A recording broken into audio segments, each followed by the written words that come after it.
పెట్టి రేపొద్దున మీ చనిగల్ల గ్రామానికి ఏ సమస్య వచ్చినా కూడా మీ ఊర్లో రచ్చబండ, మీ ఊర్లో గ్రామ పంచాయతీ ఒక కలెక్టర్ని పిలిపించి రెడ్డి గారి నాయకత్వంలో మేమిద్దరం ఒక ఎమ్మెల్యే అభ్యర్థి ఒక ఎంపీ అభ్యర్థి వచ్చి సమస్య పరిష్కారానికి అక్కడికక్కడనే మీ ఊరి సమస్యల పరిష్కారం అంటే ఇంతవరకు మీకు ఎప్పుడైనా జరిగింది అటువంటివి?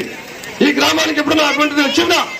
కాబట్టి ఒక ఎమ్మెల్యే ఒక ఎంపీ వచ్చి విష్ణువర్ధన్ రెడ్డి గారి దగ్గర రచ్చబండ దగ్గర కూర్చొని ఏ సమస్య సరే మీ గ్రామానికి అప్పటికప్పుడు పరిష్కారం చేసే దిశగా మనకు తెలుగుదేశం కాబట్టి గవర్నమెంట్ వస్తే అది జరగబోతుంది కూడా.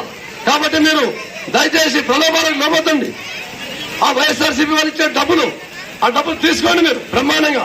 ఎందుకంటే ఆయన ఏంటి ఇక్కడి నుంచి వచ్చేది కాదు, మనమేం సంపాదించిన డబ్బులు అవన్నీ లిక్కర్ డబ్బులు అయితేనేమి, ప్రతి శాండ్ మార్క్స్ అయితేనేమి మన డబ్బులేని. ఆ డబ్బులు తీసుకొని మీరంతా విఘ్నులని తెలుగుదేశం పార్టీని గెలిపించాల్సిన ఆవశ్యకత ఎంతైనా ఉంది.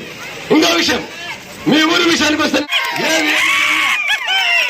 ప్రతి ఇంటికి కుళాయి అయిపోయారని చెప్పేసి విష్ణువర్ధన్ రెడ్డి గారు భీష్మించుకున్నారు. ఈ చనిగొండ గ్రామానికి ప్రతి ఇంటికి కుళాయి ఇస్తామని చెప్పేసి ఆయన సంకల్పించారు. కాబట్టి తెలుగుదేశం పార్టీని గెలిపించాలి. ఇంకో విషయం, ఈ రోడ్ల విషయానికి వస్తే తెలుగుదేశం పార్టీ వేసే రోడ్లే తప్ప తర్వాత అడుగు కూడా రోడ్డే లేదు. మళ్ళీ తెలుగుదేశం పార్టీకి వచ్చిందంటే ఖచ్చితంగా అప్పుడు ఇన్ఛార్జిగా ఉండి రోడ్లు వేశారు. ఒకసారి మా ఇద్దరిని గెలిపించండి. రోడ్లు కొత్త రోడ్లు ఎన్ని కావాలో అంత రోడ్లు వేస్తారు.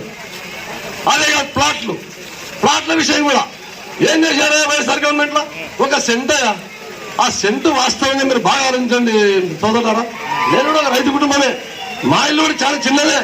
ఓ సెంటు ఎట్లా పండుకుంటామే మనం, ఎట్లంటే కాళ్ళు ఇట్లంటే తరగా అట్లాంటి దుస్థితి అయినది. ఒక సెంటు స్థలం ఇస్తే ఏ విధంగా కట్టుకోవాలో ఎట్లా బతకాలి మనం, అవునే కాదమ్మా? కాబట్టి ఆ స్థలాల విషయం కూడా మనకు 2 సెంట్ల 3 సెంట్ల అనేది ఆ రోజు గవర్నమెంట్ పరిస్థితిని బట్టి రెడ్డి గారి నాయకత్వంలో స్థలాలు ఖచ్చితంగా తీసుకొని